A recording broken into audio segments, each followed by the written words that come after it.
បងមើលតែដបក៏ដឹងថាតាក់ទាញប៉ុណ្ណាដែរមែនទេ ប៉ុន្តែពេលដែលបងបានប្រើទៀតរឹតតែជាប់ចិត្តពេញបេះដូងដកចិត្តមិនរួចទេ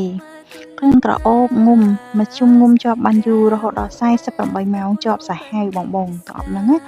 ព្រោះថានេះមិនមែនជាទឹកអប់មកពីណាទេបងគឺទឹកអប់មកពីប្រទេសអារ៉ាប់ឌូបៃដែលជាតំបន់ដែលប្រជាជនមិនក្លិនខ្លួនខ្លាំងត្រូវការក្លិនក្រអូបទៅលុបបំបាត់សំខាន់គឺថាប្រជាជនអារ៉ាប់ហ៊ានចំណាយទិញឈើក្រអូបដូចជាឈើខ្លឹមដែលមកពីអាស៊ីរបស់យើងហើយក្នុងនោះក៏មានប្រទេសខ្មែរយើងផងដែរដែលមានតម្លៃថ្លៃហ្នឹងហ៊ានចំណាយរត់ក្នុងផ្ទះឲ្យក្រអូបទៀតផងអញ្ចឹងការកែច្នៃគឺថាហ៊ានទិញឈើក្រអូបយកមកកែច្នៃធ្វើជាទឹកអប់ដើម្បីងុំដើម្បីជាប់បានយូរតែម្ដងដូច្នេះហើយបងទឹកអប់នេះគឺថាក្លិនបែបអភិជនចូលចំណោមមនុស្សលំដាប់ថ្លៃថ្នូរជឿជាក់ជាក្លិនដែលខ្ញុំធ្លាប់ជួបពេលរៀនមហាវិទ្យាល័យហើយមានការប្រជុំចូលរួមពីថ្នាក់ដឹកនាំហើយគឺនៅពេលដែលពួកគាត់ចូលរួមអញ្ចឹងទៅពេលពួកគាត់ដាក់កាត់ក្រុមនិស្សិតយើងអញ្ចឹងគឺថាក្លិនក៏អូបភាយតែម្ដងហើយក្លិននេះគឺខ្ញុំចំណាំបានគឺថាគឺស្តៀងគ្នាជាមួយនឹងក្លិនទឹកអប់នេះតែម្ដងចឹងគឺថាដូចគ្នាគឺថាក្លិនបែបអភិជនបែបគឺថាថ្លៃថ្នូរជឿជាក់តែម្ដង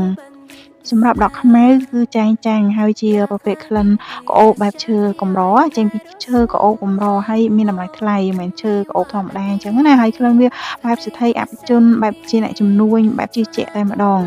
ហើយសម្រាប់ដក់ពណ៌មាសវិញគឺថាក្លិនរៀងបែបឈើក្អូបដែរតែរៀងផ្អែមជាងពណ៌ខ្មៅបន្តិចហើយគឺថាងុំជាប់ឈ្ងុយសាហាវតែម្ដងហើយក្លិនពីរហ្នឹងក្លិនបរោះចំតាំងពីបងហើយតម្លៃវិញគឺថាស្ទើរមិនគួរឲ្យជឿហើយមិនសមជាមួយនឹងគុណភាពថាមក10តែ$25តែប៉ុណ្ណោះហើយយើងមានការថែមជូនសម្បូរដល់ខ្លួនពេលល្អចំនួន1ដបថ្នាំដុសធ្មេញស្តង់ដារ1ដបច្រាសដុសធ្មេញ1និងស្រោមជើង1គូភ្លាមបើបងយកជាឈុត2ដបគឺត្រឹមតែ$35តែប៉ុណ្ណោះគឺចំណេញរហូតដល់ទៅ